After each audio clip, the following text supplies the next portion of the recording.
বৈষম্য বিরোধী ছাত্র আন্দোলনের সময় বাড্ডা থানায় রফিকুল হত্যা মামলায় সাবেক নৌপরিবহন মন্ত্রী শাহজাহান খানের 4 দিনের রিমান্ড মঞ্জুর করেছে আদালত। আজ সোমবার রাষ্ট্র আসামি পক্ষের শুনানি শেষে এ আদেশ দেন আদালত। এদিন আসামিকে আদালতে উপস্থিত করে মামলার সুষ্ঠু তদন্তের স্বার্থে 5 দিনের রিমান্ড নিতে আবেদন করেন তদন্তকারী কর্মকর্তা। রাষ্ট্রপক্ষে রিমান্ড মঞ্জুরের পক্ষে শুনানি করেন পাবলিক প্রসিকিউটর উমর ফারুকী। অন্যদিকে আসামির রিমান্ড বাতিল ও জামিন চেয়ে আবেদন করেন তার আইনজীবী মিজানুর রহমান বাদল।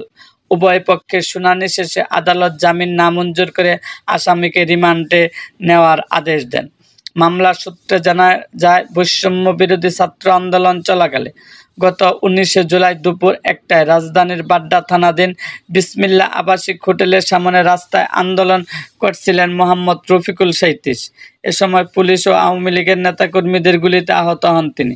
পরে চিকিৎসাধীন অবস্থায় গত বছরের 27 আগস্ট মৃত্যুবরণ করেন তিনি।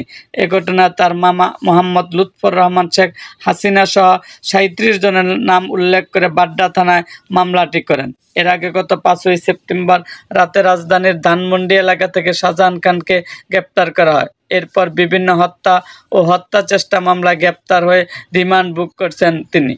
এরকম আরও ভিডিও পেতে এবং রাজনৈতিক অঙ্গনের নানা ঘটনা ও ইতিহাস জানতে আমাদের মুক্তাগাছার ইতিহাস মিডিয়া ইউটিউব চ্যানেলটিকে সাবস্ক্রাইব করুন এবং পাশে থাকা বেল আইকনটি বাজিয়ে দিন।